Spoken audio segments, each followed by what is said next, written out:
नमस्कार किसान साथियों और एआई खेती परिवार के सभी सदस्यों का आज के इस ऐतिहासिक एपिसोड में बहुत-बहुत स्वागत है। किसान भाइयों, आज का दिन हमारे और आपके लिए बहुत विशेष है। आज हम खेती बाड़ी की सतही बातों से ऊपर उठकर ज्ञान के एक ऐसे सागर में गोता लगाने जा रहे हैं जो आपकी खेती की तकदीर बदल सकता है। हम सब जानते हैं कि खेती एक जुआ है, कभी मौसम की मार तो कभी मंडी के भाव। लेकिन इन सब के बीच एक ऐसा दुश्मन है जो चुपचाप हमारे पैरों के नीचे हमारी जमीन में पनपता है और हमारी मेहनत की कमाई को दीमक की तरह चाट जाता है। आज हम किसी बीमारी या कीड़े की बात नहीं करेंगे। आज हम बात करेंगे उस पौधे की जिसे दुनिया भर के वैज्ञानिकों ने वर्ल्ड्स वर्स्ट वीड यानी दुनिया का सबसे खतरनाक खरपतवार घोषित किया है। हम बात कर रहे हैं मोथा घास की। ये वीडियो कोई साधारण वीडियो नहीं है, ये एक ऑडियो बुक की तरह है। एक ऐसी क्लास है जिसमें हम आपको मोथा घास का पूरा इतिहास, उसका भूगोल और उसका विज्ञान समझाएंगे। अगर आप ये वीडियो पूरा देख लेते हैं और सुन लेते हैं तो मैं दावे के साथ कह सकता हूं कि आपके गांव में आपसे ज्यादा मोथा घास के बारे में कोई नहीं जानता होगा। तो चलिए शुरू करते हैं ज्ञान की ये यात्रा। सबसे पहले बात करते हैं मोथा के इतिहास और इसकी बनावट की। मोथा घास का वैज्ञानिक नाम साइप्रस रोटंडस है। ये सेज परिवार का पौधा है। बहुत से किसान भाई इसे साधारण घास समझते हैं, लेकिन यही उनकी सबसे बड़ी भूल है। साधारण घास का तना गोल होता है, लेकिन अगर आप मोथा के तने को हाथ में लेकर घुमाएंगे तो आपको पता चलेगा कि इसका तना तिकोना होता है। ये इसकी सबसे बड़ी पहचान है। ये पौधा मूल रूप से अफ्रीका और एशिया का माना जाता है, लेकिन अपनी जिद्दी फितरत के कारण आज ये दुनिया के 90 से ज्यादा देशों में फैल चुका है। चाहे वो अमेरिका हो या ब्राजील या फिर हमारा भारत, ये हर जगह मौजूद है। अब हम विज्ञान की थोड़ी गहरी बात करेंगे ताकि आप समझ सकें कि ये मरता क्यों नहीं है। मोथा एक C4 पौधा है। विज्ञान की भाषा में C4 पौधे वे होते हैं जो प्रकाश संश्लेषण यानी भोजन बनाने की क्रिया बहुत तेजी से करते हैं। जब तेज धूप पड़ती है और गर्मी बढ़ती है तो हमारी फसलें जैसे कि गेहूं या धान मुरझाने लगते हैं और अपना भोजन बनाना बंद कर देते हैं। लेकिन मोथा ऐसी भीषण गर्मी में भी दुगनी तेजी से अपना भोजन बनाता है और बढ़ता है। प्रकृति ने इसे रेगिस्तान में भी जिंदा रहने के लिए डिजाइन किया है। इसकी अमरता का असली राज जमीन के ऊपर नहीं बल्कि जमीन के नीचे है। जिसे हम मोथा की जड़ समझते हैं, वो दरअसल जड़ नहीं है। वो एक बहुत ही जटिल भूमिगत तना है जिसे राइजोम और ट्यूबर कहते हैं। आप इसे मोथा की गांठें या सुपारी भी कहते हैं। ये गांठें जमीन के अंदर एक जंजीर की तरह एक दूसरे से जुड़ी होती हैं। एक पौधे के नीचे ऐसी सैकड़ों गांठें हो सकती हैं। वैज्ञानिक शोध बताते हैं कि अगर 1 एकड़ खेत में मोथा फैला हुआ है तो वहां जमीन के नीचे 30 से 40 लाख गांठें मौजूद हो सकती हैं। ये एक बहुत बड़ा आंकड़ा है। इन गांठों के अंदर कार्बोहाइड्रेट और स्टार्च कूट कूट कर भरा होता है। ये इनका भोजन है। जब आप ऊपर से पौधा काट देते हैं या खेत में आग लगा देते हैं तो ऊपर का हिस्सा जल जाता है, लेकिन नीचे बैठी गांठें सुरक्षित रहती हैं।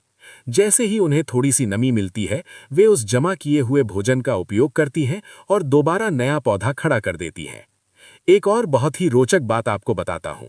मोथा की गांठों में सुप्त अवस्था में रहने की अद्भुत क्षमता होती है, जिसे डॉर्मेंसी कहा जाता है।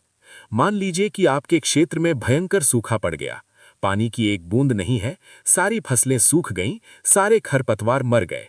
लेकिन मोथा की गांठें जमीन के नीचे सो जाती हैं। वे मरती नहीं हैं। वे 5 साल, 10 साल और कुछ मामलों में तो 20 साल तक बिना पानी के जमीन के नीचे जिंदा रह सकती हैं। और जैसे ही 20 साल बाद पहली बारिश होगी, वे फिर से जाग उठेंगी। यही कारण है कि किसान भाई कहते हैं कि हमने तो खेत खाली छोड़ दिया था, फिर ये मोथा कहां से आ गया। ये कहीं से आया नहीं है, ये आपके खेत में ही सो रहा था। अब बात करते हैं कि ये हमारी फसल का दुश्मन कैसे है। मोथा केवल जगह नहीं घेरता, ये संसाधनों के लिए युद्ध लड़ता है। हमारी मिट्टी में जो नाइट्रोजन, फास्फोरस, पोटाश और जिंक जैसे तत्व होते हैं, उन्हें मोथा हमारी फसल से कई गुना तेजी से खींच लेता है। वैज्ञानिकों ने पाया है कि मोथा अपनी जड़ों से कुछ विषैले रसायन छोड़ता है। इन रसायनों को एलिलोपैथिक रसायन कहते हैं। ये रसायन आसपास उगने वाले दूसरे पौधों की जड़ों को विकसित होने से रोकते हैं। आपने देखा होगा कि जहां मोथा का झुंड होता है, वहां अगर आप मक्का या ज्वार का बीज डाल दें तो वो उगता तो है, लेकिन बढ़ता नहीं है। वो पीला पड़ जाता है। ये पीलापन भोजन की कमी से नहीं, बल्कि मोथा द्वारा छोड़े गए जहर की वजह से होता है। ये एक तरह का जैविक युद्ध है जो आपकी जमीन के नीचे चल रहा है। अब हम इस चर्चा को समाधान की तरफ ले चलते हैं। मोथा को खत्म करना एक दिन का काम नहीं है, ये एक लंबी तपस्या है। इसके लिए हमें 3 तरह के हथियारों का इस्तेमाल करना होगा। पहला है यांत्रिक हथियार, दूसरा है सस्य हथियार और तीसरा है रासायनिक हथियार। सबसे पहले यांत्रिक विधियों की बात करते हैं। हमारे बुजुर्ग कहते थे कि जेठ की दोपहरी में खेत की जुताई करो। ये 100% वैज्ञानिक बात है। मई और जून के महीने में जब तापमान 45 डिग्री के पार होता है, तब हमें खेत की गहरी जुताई करनी चाहिए। कोशिश करें कि मिट्टी पलटने वाले हल का इस्तेमाल करें। मकसद ये है कि जमीन के 1.5-2 फीट नीचे छिपी हुई गांठें ऊपर सतह पर आ जाएं। जब ये गांठें सूरज की सीधी धूप के संपर्क में आती हैं, तो इनका तापमान बढ़ जाता है। 48 डिग्री तापमान पर मोथा की गांठों की कोशिकाएं फटने लगती हैं और वे मर जाती हैं। इस प्रक्रिया को और प्रभावी बनाने के लिए आप जुताई के बाद खेत को समतल न करें, बड़े बड़े ढेले रहने दें। इससे हवा और धूप अंदर तक जाएगी। दूसरी विधि है सस्य चक्र। अगर आप बार बार उथली जड़ों वाली फसलें जैसे कि प्याज या लहसुन या सब्जियां ही उगाते रहेंगे, तो मोथा कभी नहीं जाएगा। आपको बीच बीच में ऐसी फसलें लेनी होंगी जो मोथा का दम घोट सकें। इसे स्मदरिंग क्रॉप्स कहते हैं, जैसे कि लोबिया या सनई या ढैंचा। ये फसलें बहुत तेजी से बढ़ती हैं और अपनी चौड़ी पत्तियों से पूरी जमीन को ढक लेती हैं। मोथा को उगने के लिए धूप चाहिए।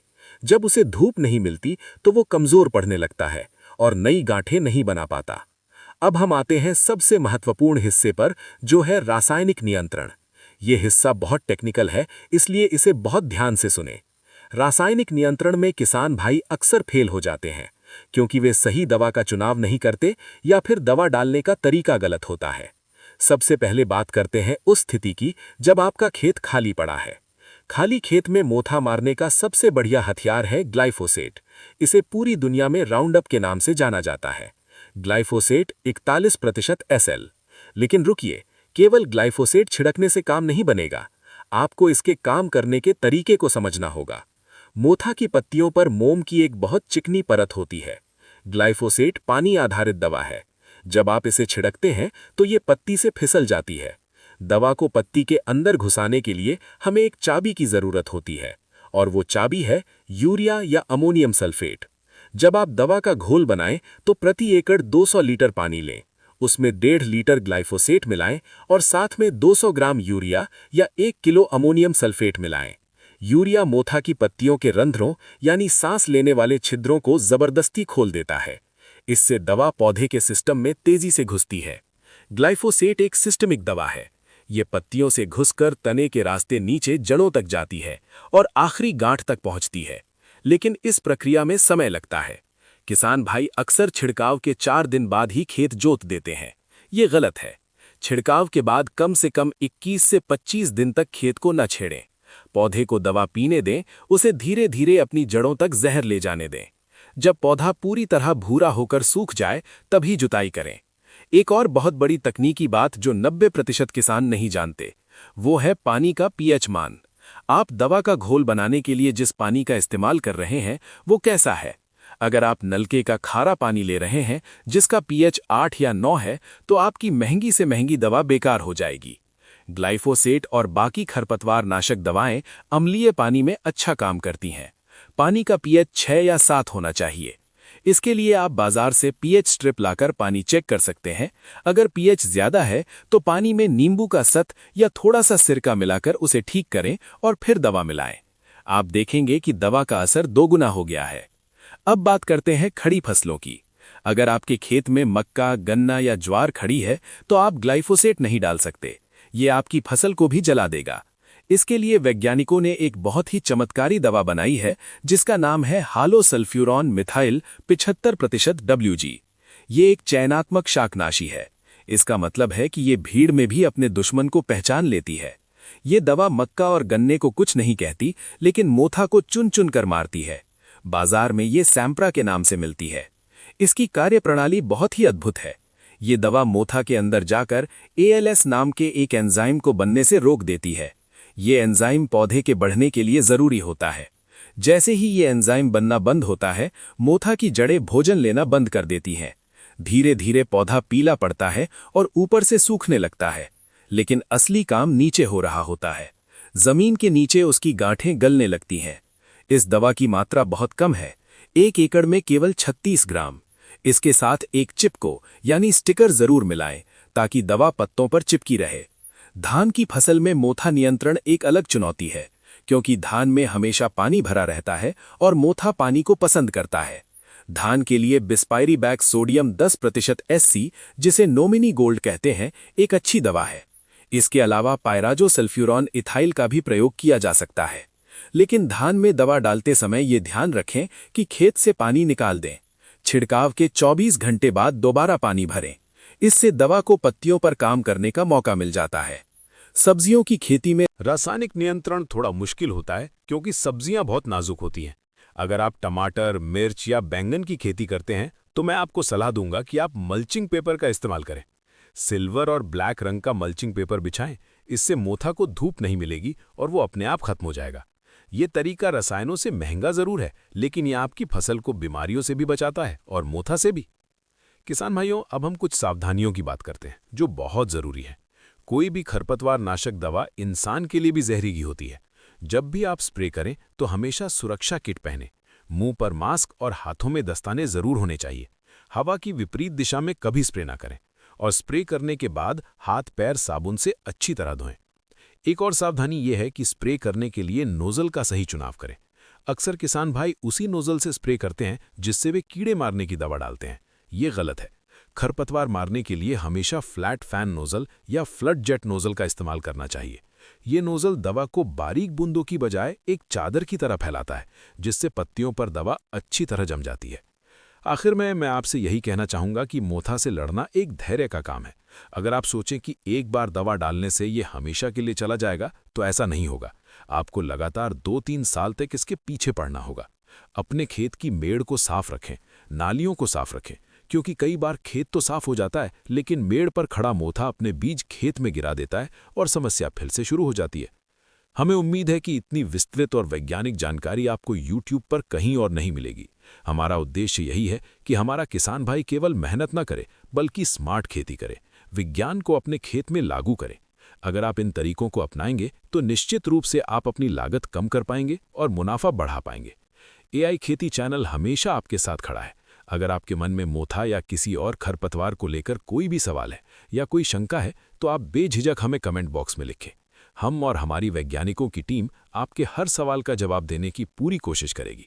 आज के इस विशेष और लंबे एपिसोड को अंत तक देखने और सुनने के लिए आपका दिल से धन्यवाद।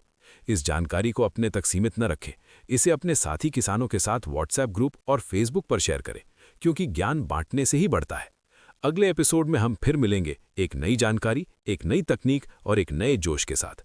तब तक के लिए अपनी सेहत का ध्यान रखें, अपने खेतों का ध्यान रखें और गर्व से कहें कि हम किसान हैं। जय हिंद, जय भारत, जय जवान, जय किसान।